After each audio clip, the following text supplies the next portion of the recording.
Matt's here, so we must have started. Russ is here. Good morning, Patricia. All right. So, for those of you who are new, welcome. We are looking at the book of Genesis. In the book of Genesis, it's the first book of the Bible, in case you forgot. Last week we looked at chapter 15 and 16. The 15, the covenant with Father Abraham and God, and then chapter 16, Abraham goes home and tells his wife, this is what I understand God promised us.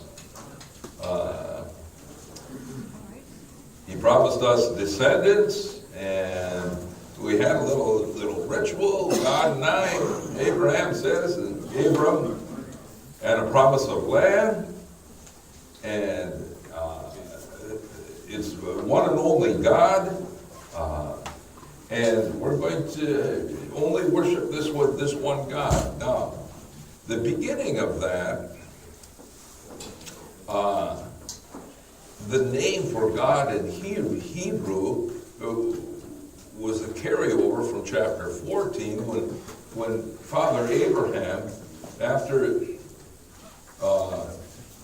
he had a war against the kings to ransom his nephew Lot from down in that valley in Sodom and Gomorrah, and then Abraham came back from that and gave a tenth of the war booty to the king of Salem, Melchizedek. And chapter 14, verse 19 and 20, it indicates, and then we have to pay attention to this, folks. So, the name that's used for God, in most English translations, in chapter 14, the God of Melchizedek was called God Most High in most English translations. And in Hebrew, the name was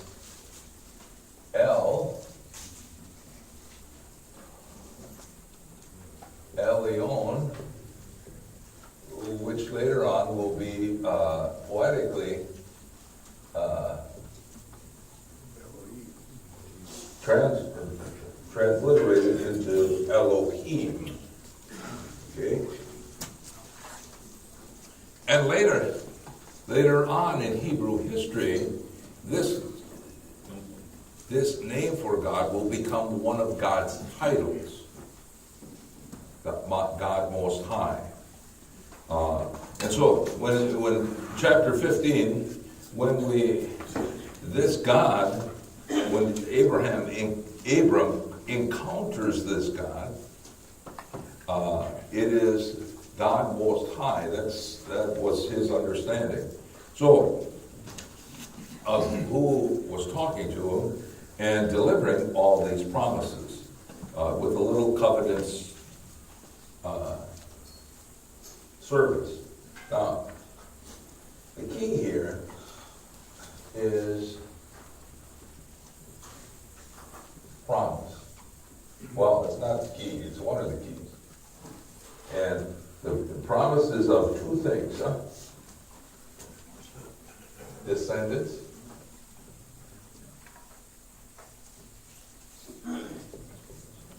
and of land. Now, up to this point, Abram has been presented, not presented, but he's been portrayed as a semi-nomadic,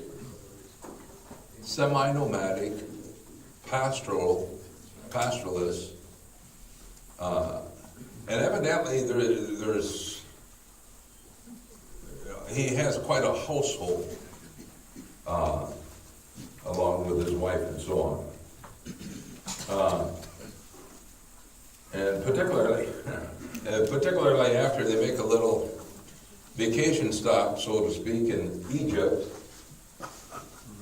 and he passes his wife Sarai off as his sister initially, Sister Sarai, because she's so beautiful.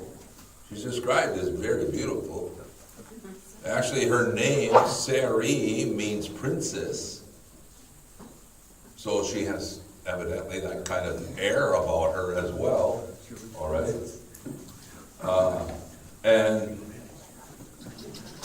And when it comes out, the Egyptian king, took her as one of his wives, but sooner or later it came out that she already is the wife of Abraham. So the Egyptian king said, "Go on, get out of here." Okay, and furthermore, here, take all these sheep and goats and camels and and I got a whole bunch of extra slaves, male and female. Take them too, and get out of here. Okay, I can't trust you with anything, even with your own wife. So all of a sudden, Abraham, he leaves Egypt. Hey, that was a pretty good bargain, wasn't it? When you stop to think of it, he comes away with all this stuff, and so he is not poor, should we say? Okay, he's not poor. Now,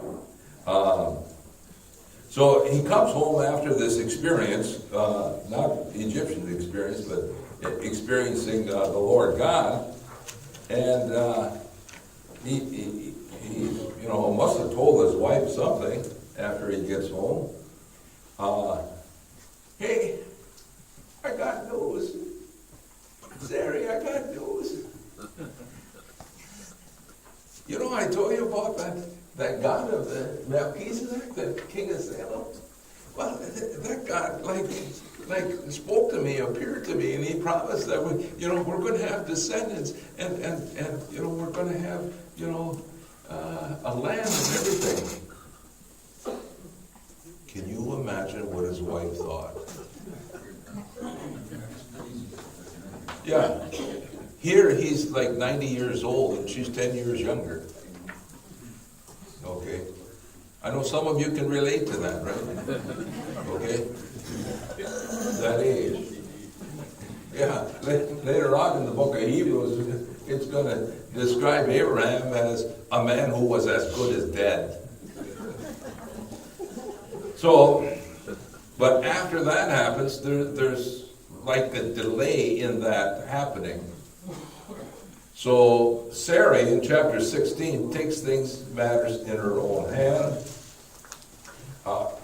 tries to drive the process, to fulfill God's promises, and because it's not happening between her and Abram, she has this Egyptian handmaid, this slave girl,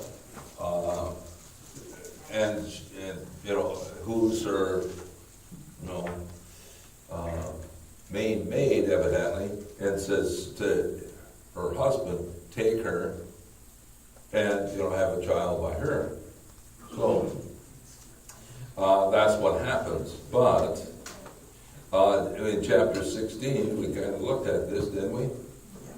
Yeah. So but it doesn't go well, because when that handmaid, chapter 16, finds out that she is pregnant, after all these years, verse 3, or verse 2, Sarai said, chapter 16, verse 2, Sarai said to Abram, "The Lord has kept me from bearing children. Have intercourse then with my maid. Perhaps I shall have sons through her." Today we call that what? Surrogate. Surrogate. Okay. only we spell it wrong.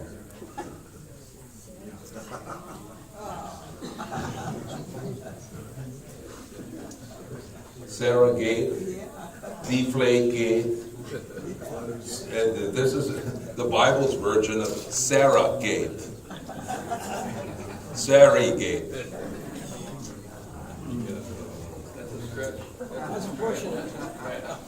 I'm surprised you didn't come up with that, Grandpa. Given your sense of humor.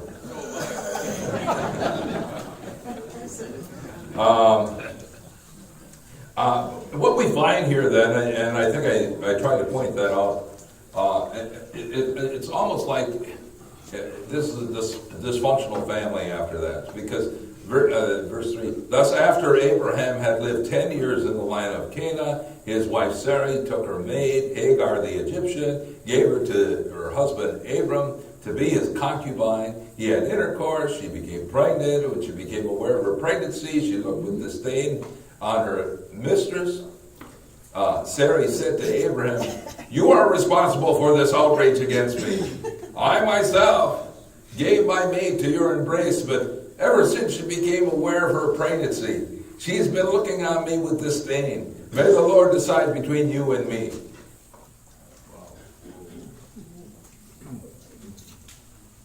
You do what the woman wants you to do. When it doesn't turn out to her liking, it's your fault. Guys? Huh? I don't know. I've never been married, but is this a common experience in human family? Yeah, well, he's the head of the household, yada, yada, yada. And what was Abraham's response? Verse 6, Abraham told Sarai, well, your maid is in your power. She's your maid. Do to her whatever you please. So then Sarai abused her so much that Hagar ran away from her. Now, what we got going on here is a dysfunctional family, don't we? Huh? That's the best way to describe it, a dysfunctional family. Well, that's what you get when you don't do things, God's way. And then of course, subsequently, Hagar was encountered herself by God. God encounters her in the desert, gives her a promise. Verse 11, the Lord's messenger said to her in this sense is Hagar, after she ran away. You are now pregnant, you shall bear a son. You shall name him Ishmael, for the Lord has heard you. God has answered you. He shall be a wild ass of a man, his hand against everyone, and everyone's hand against him. In opposition to all his king shall he encamp. Now, it's very interesting. All of his son, we get this description for the yet unborn son. A description that's given to the mother as the narrative unfolds here. And basically what we got going here, folks, and all these, when you stop to think of it, all these stories, all of a sudden, these names and places pop up, right? So you get names and places that pop up. The names and places all have meanings, right? They all have meanings, and the meanings of the names and places are explained by stories. So this is how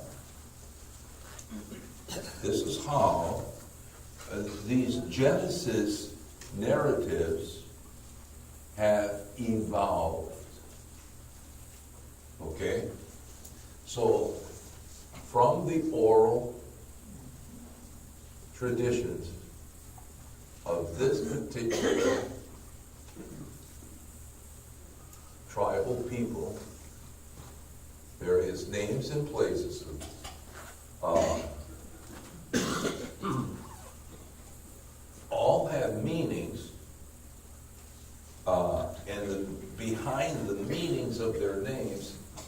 these stories. Later on, much later on, will these stories begin to be written down.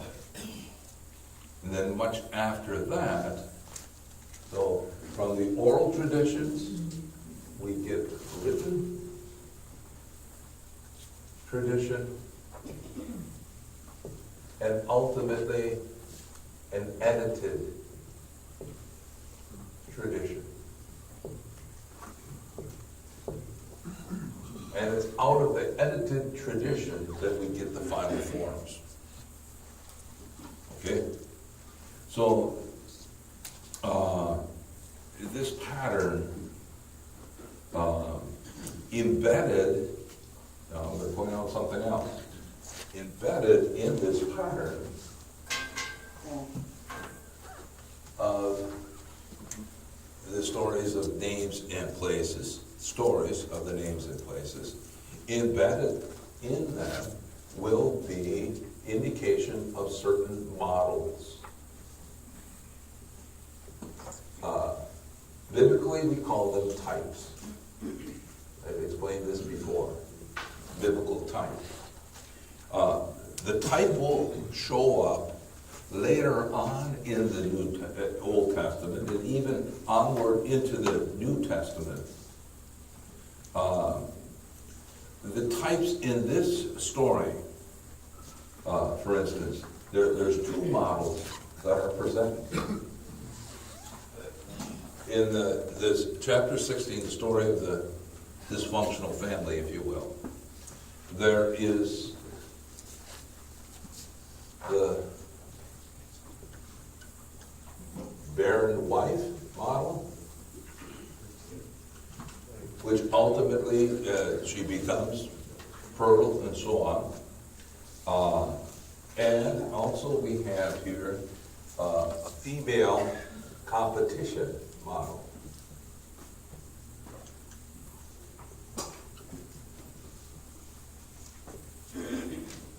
Now,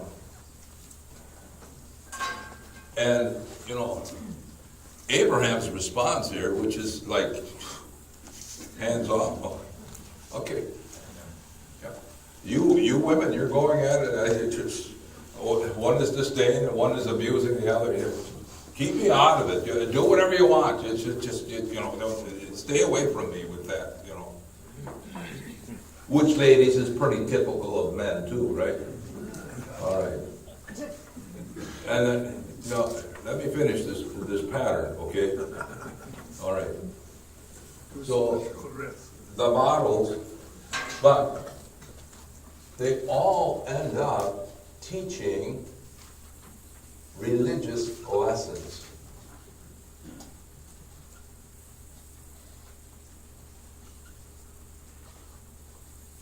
They all end up teaching religious lessons. Now, the ultimate focus of these religious lessons will be centered not so much on the human beings, but on God. Okay? And God's divine plan. And God keeping his promises. Even though human beings act like human beings. And so you get the jealousy, you get the betrayal, you get the dishonesty, the untruthfulness, the putting on a false front, you get all these human kinds of things. And in spite of that, God's divine will, God's divine promises will prevail. Even though it might seem as if nothing is happening. Look, he goes back after that encounter with God, and it's 10 years later. They're not getting any younger, are they? No. And they're already old. Yeah. Huh? So, this pattern we have to take a look at. This pattern we have to put in our framework of our mind. Because it will produce then the the main understanding, biblical understanding, rather than focus on individual details of the stories that come out of oral tradition. You have to see the big pattern and how these oral stories are fitting into the big pattern. And the ultimate big pattern, the ultimate lesson is God's divine plan for salvation for all. Okay? Roy? I guess I was reading through this, and then I went back and looked at Ishmael. And Ishmael's descendants are Arabs of the desert, who are intractable and vagrant. And what I see here in my own head is the humanity creating the dysfunction of the Middle East as you go through all these stories and the locations and the places. You could almost, in the big picture, see what happened because of the dysfunction of human beings, not necessarily of God's plan. Well, yeah, that creates the human tensions, human dysfunction, and so on. But, you know, I don't know if any of you ever studied the history of the Native Americans, okay? The Native American tribes. Now, almost all the Native American tribes worship like the Great Spirit. They call it different names and so on, okay? And they had, you know, other things, but, you know, it's a similar kind of pattern. And if you read about, you know, the great empires of Central America and South America, the Incas and the Aztecs as well, they had tremendous, at certain times, you know, before Columbus, they had tremendous, you know, empires and so on, and all of a sudden they like vanished for various reasons. Wonderful book that came out, I think 2 years ago. You can find it in a bookstore, Amazon.com. 1491. 1491. I picked it up last winter when I was down in Florida, and I started reading it. I'm a slow reader. I picked it up in February, and now I'm almost halfway through. Okay. But it tells about you know all these too, and I think that's the best example or comparison that you can make is to the tribal configurations and so on with Native Americans to these early people in the Bible, Father Abraham and so on. Thomas? Okay, Ishmael was born when Abraham was 86 years old of age and was circumcised when he was 13 years of age, along with his father and his servant. Hey, I'm going to get to that. Well, wait a minute now. Here, he died at the age of 137. Ishmael, who was some 14 years older than Isaac, Ishmael's name is a monument of God's goodness in answering prayer. I will make him a great nation. Genesis 21:18. That's all I got. Thank you. Okay. Yeah, some of that will come up later on. Yeah, Dick. Father, you mentioned the book 1491? Yeah. You're not talking about the Japanese No. book 1421? No. That's a whole different No. It's 1491. America before Columbus. Well, 1421 Yeah. is America before, discovered by the Japanese. Yeah. Well, that's A whole different story. yeah. That's a whole fantasy. Yeah. So So much of fantasy. 1491. It goes back into the founding of the tribes. Now let's get into chapter 17, and we had God encountering Abraham, and all of a sudden we get another story about covenant experience.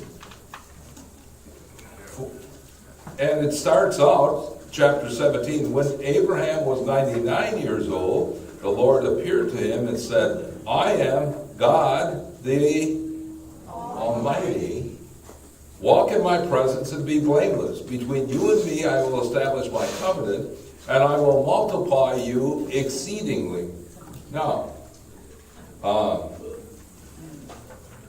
here we got covenant too, and the first thing we notice is a different name for God, right? Huh? So, now, in this one, God is called Almighty, right?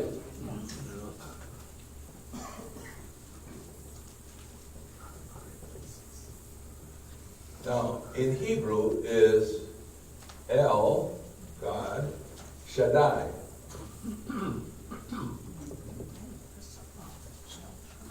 El Shaddai. Some of you, may be enamored by a song like that came out, some years ago, El Shaddai. That's a pretty song, right? What does Shaddai mean? High places. Huh? God of the high places. God of the mountain. Not exactly. I'm sorry, my Bible says it is. Well, we have to cross-check with other footnotes, I thought you had a Catholic Bible, a Protestant Bible would say that. There's a church over in Kilcotic called El Shaddai. Yeah, guess what? So in here it says El Shaddai, traditional but incorrect rendering of the divine title Shaddai. It is of uncertain meaning. Uncertain. New Jerusalem Bible, who has New Jerusalem Bible? You have a footnote on this too. Dick? Yeah, well, I don't know what part you want, but Shaddai starts out.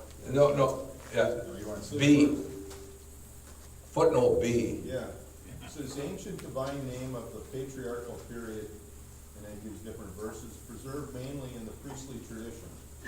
See Exodus 6, verse 3. Rarely used outside the Pentateuch except Job. The usual translation, Almighty God, is inaccurate. The meaning is uncertain. God of the mountain from Akkadian Shavu has been suggested, but perhaps God of the open waste would be preferable. From Hebrew, Shaddai, and the secondary meaning of the Akkadian word, it seems to have been a divine name brought from Upper Mesopotamia by the ancestors of the race. Okay. So, a much more elaborate footnote and explanation given in the New Jerusalem Bible, hinting that it could mean God of the mountains from Akkadian usage, but it doesn't throw its conviction on that meaning. Okay? So, but an important thing that he did point out is that this identification for God, El Shaddai, comes from the priestly tradition. And the priestly tradition points us in the direction of one of the final stages of when these stories were written and put together. Priestly stage is during the time period of the Babylonian exile, comes out of the time period of the Babylonian exile. The other stories that we've seen, and particularly in chapter 15, that covenant thing comes from that J, that early source, the J or Yahweh's tradition. Okay? So, now, the important thing in this section, if we read through the whole thing, which I'm not going to do, you can do it though. What you're going to find is God saying, verse 9, God also said to Abraham, on your part, you and your descendants after you must keep my covenant throughout the ages. And this is my covenant with you and your descendants after you, that you must keep. Every male among you shall be circumcised. Circumcise the flesh of his foreskin, and that will be the mark of the covenant between you and me. Throughout the ages, every male among you, when he's 8 days old, shall be circumcised including the houseborn slaves and those acquired with money from any foreigner who is not of your blood. Yes, both the houseborn slaves and those acquired with money must be circumcised. Thus my covenant shall be on your flesh as an everlasting pact. Now, the development here then is covenant, promise. The outward sign will be circumcision.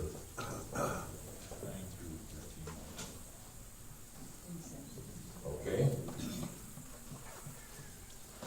And it's made clear that this is a sign of this agreement. Now, chapter 17.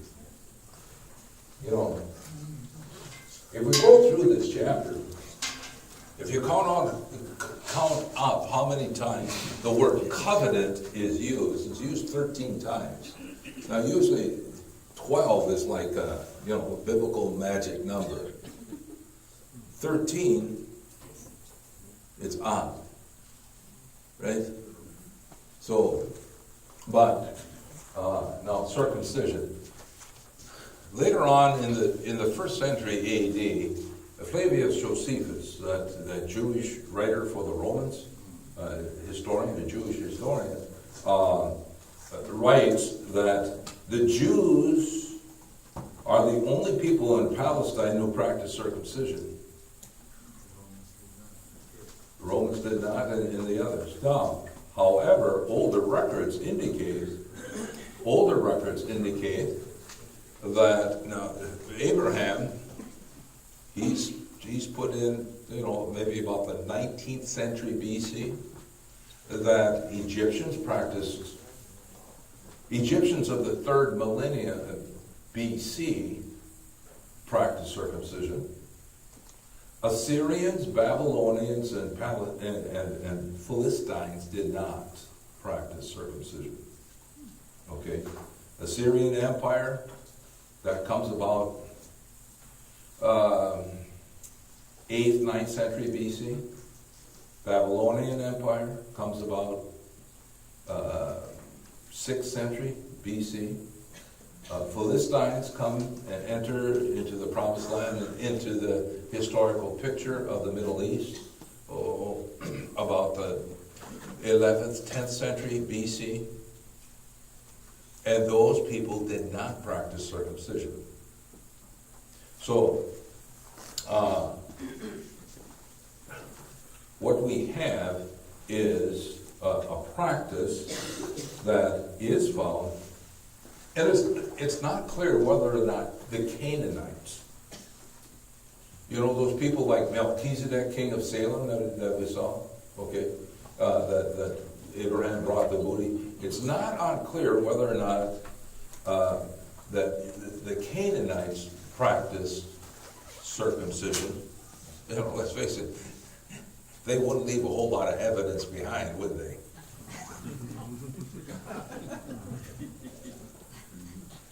Don't let your imagination run away with you, okay? Just take it as, fact, all right?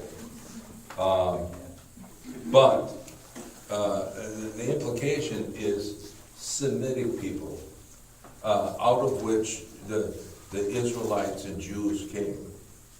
And the Canaanites were Semitic as well. The Semitic people practiced this way back in the 2nd and 3rd millennium BC. And then gradually by the 5th, 6th century, 7th, 8th century BC, it kind of dropped off as these other empires became strong and so on. So that by the time you get to the end of the BC and the beginning of the AD period of history, the only ones around in the world that they could see and observe practicing circumcision yet as a sign of this commitment, of this covenant, were the Jewish people. Maury? Well, know that the Hebrews did it because of the covenant. One wonders why these other peoples did it. Look at it this way. This chapter is the first time it's making the connection between covenant with God, this relationship with God, and circumcision as a sign. Okay?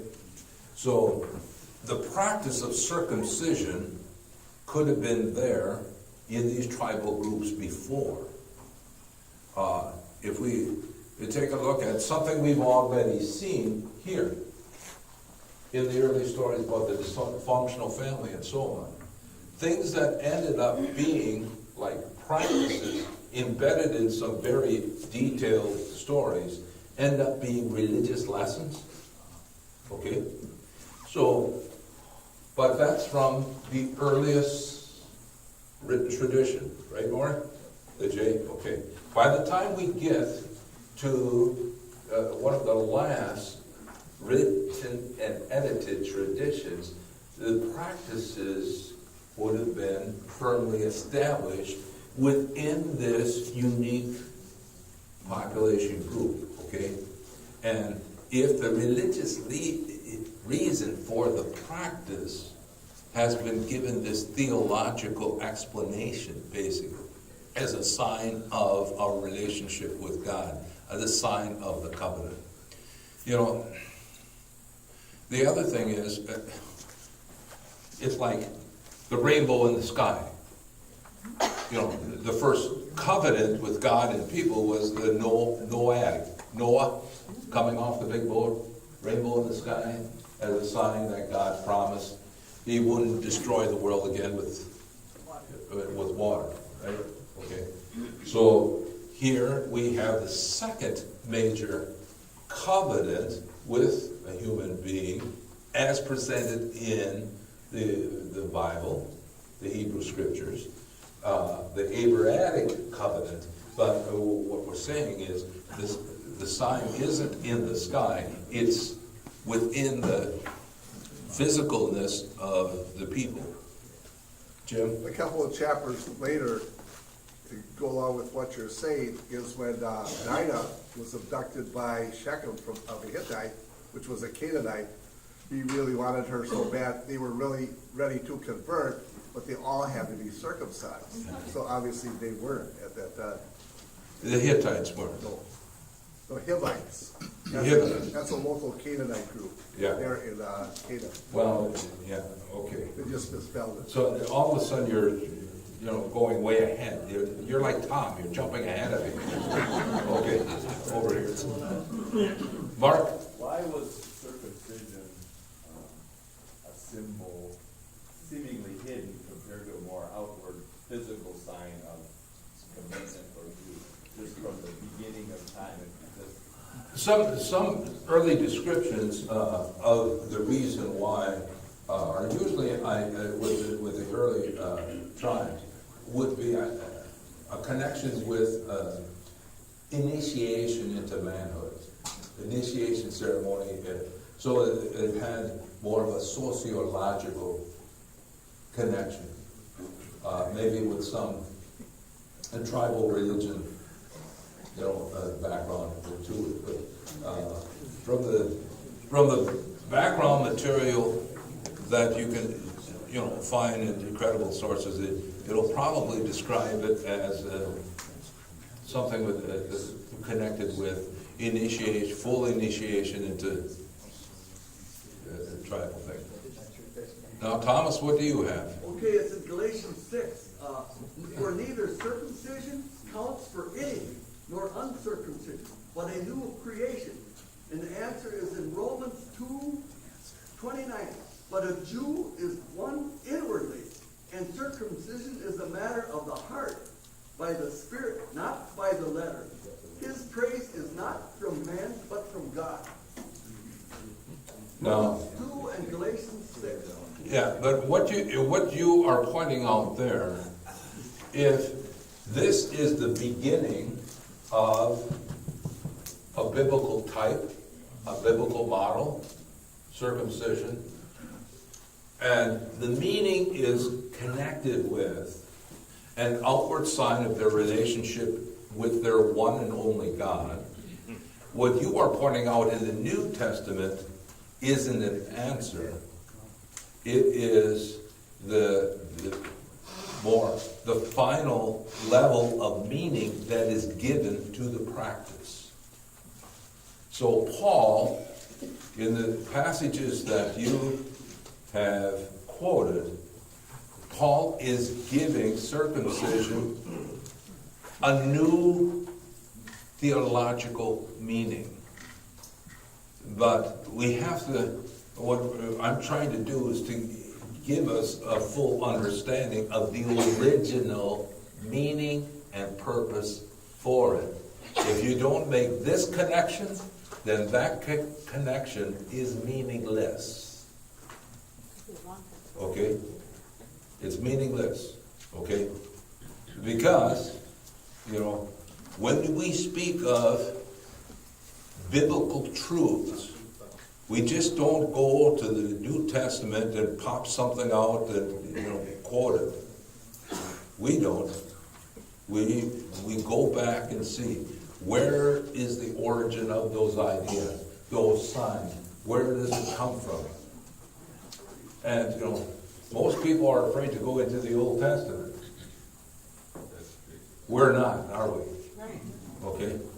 So, Michael? Yeah, is there any evidence that ancient peoples knew of the health benefits of circumcision? Okay, you talk about the health benefits and so on. Is there any evidence? There might be. If you get your hands on the 6 or 7 volumes of the Interpreter's Dictionary of the Bible and look up circumcision in volume 1, it may give you an indication that will answer your question. Okay? Interpreter's Dictionary of the Bible. It comes in 7 volumes. All right? I didn't look at it, so I can't give you off the top of my head answer. But I can lead you to where your best answer might be. Or else go on Wikipedia. Okay. Now, the other thing I want to point out right away is consequently, after establishing the covenant and saying, as a sign, circumcise, what you have, 15, God further said to Abraham, there's a name change. Abram to Abraham. And as for your wife, Sarai, do not call her Sarai. Her name shall be Sarah. So, here's the other thing that's connected. New names.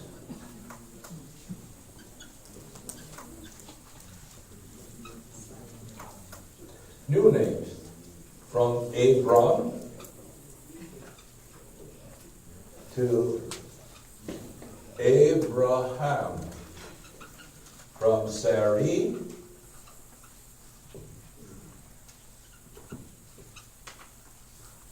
to Sarah. Now, in both cases, you have, at least in English, you have AM or AH added to that name, yes? I've always wondered why. You've always wondered why. Abram to Abraham. Okay. Well, it's part and parcel of what the promise is to Abraham. And if we look, God says, change your wife's name also will change. Verse 16, 17, 16. I will bless her, and I will give you a son by her. Him also will I bless. He shall give rise to nations, and rulers of people shall issue from him. Abraham prostrated himself and then laughed. Now that's kind of a strange reaction, don't you think? Shows them to be normal. It shows him to be more normal. Okay, so what we're talking about here is a 99-year-old man who is going to be a father for the first time. You think he's doing a jig? Is it anticipation of what he has to do in order to make that come about? You know, what is, you know, he's laughing because he's of that old age and, you know, seemingly beyond, you know, the capabilities, you know. And I don't think they knew anything about herbal Viagra or anything back then either. Okay. All right. It had to be, you know, her. Well, Father, nothing's impossible with God. Well, that's true too. Yeah. That's true too, but let me explain it for the clarification, okay? The name change. Okay. The name change. There's a couple different reasons or explanations. First of all, in fulfillment of this covenant, and if he does go home and do the circumcision and all that, as a sign of his willingness on that part, the name change comes about to signify a new relationship with God.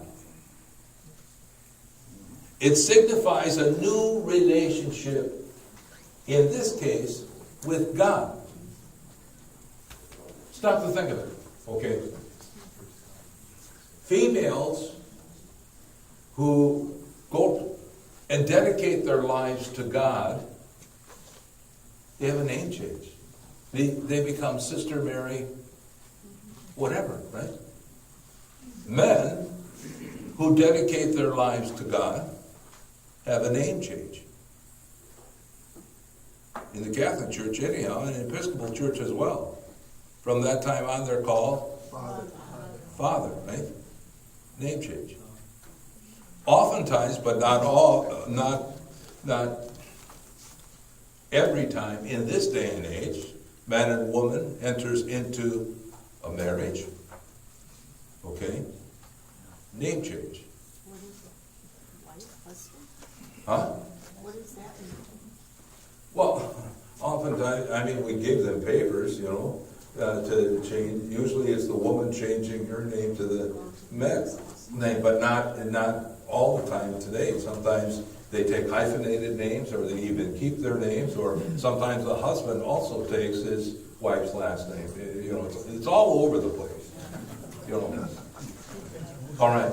But here in the Bible, it signifies a new relationship with God.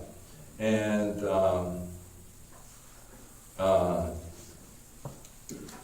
it's, who has New Jerusalem Bible again? I called on Dick before. Oh, okay, Linda, good, female voice. Look at footnote 17C. Read that out, 17C. For the ancients, a name did not merely indicate, but actually made a thing what it was, and a change of name meant a change of destiny. See verses 15 and chapter 35, verse 10. Abram and Abraham, it seems, are in fact two dialectical forms of the same name, meaning he is great by reason of his father, he is of noble descent. Here, however, Abraham is interpreted on the strength of its assonance with Ab-Hamon, father of a multitude. And so the promise, you know, this name change here, you know, is the indication of what the promise of God was going to be. It's the indication of what the promise of the covenant was with him. You will be a father of multitudes, a father of many. You know, okay, that's part of God's promise, the original promise too, right? Descendants, father of many. And it doesn't stop there, because after he kind of chuckles to himself or laughs, you know, he says, verse 17, can a child be born to a man who's 100 years old? Or can Sarah give birth at 90? And then Abraham said to God, he's a practical man. let but Ishmael live on in my favor. God replied, nevertheless, your wife Sarah is to bear you a son, and you shall call him Isaac, and I shall maintain my covenant with him, an everlasting pact to be his God and God of his descendants after him. Now here's stop to think. This is a pretty amazing thing. A name is given to a baby even before it's conceived. Right? That's God for you. A name is given to a child. The sex is determined even before it is conceived. In this day and age, women are in the hospital having the baby. They still can't figure out what they're going to call them.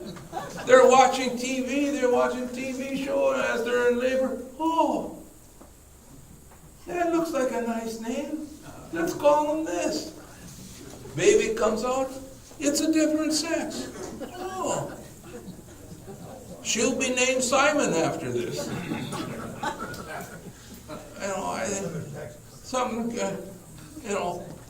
Destiny or Geico.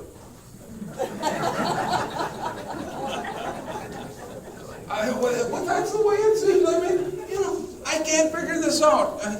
I wish someone could give me an explanation. Why can't you figure out baby stage before they come? And in this day and age, you can even figure out what their sex is going to be. So it could be, gender specific or gender non-specific if you want. Or, but give it a decent name.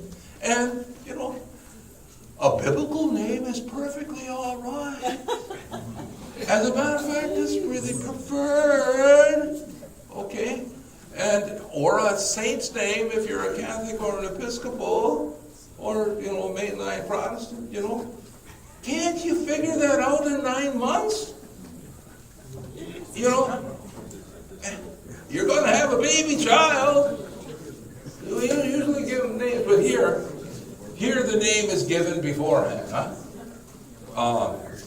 and even before the child is conceived. God's promise, but let's, get off that.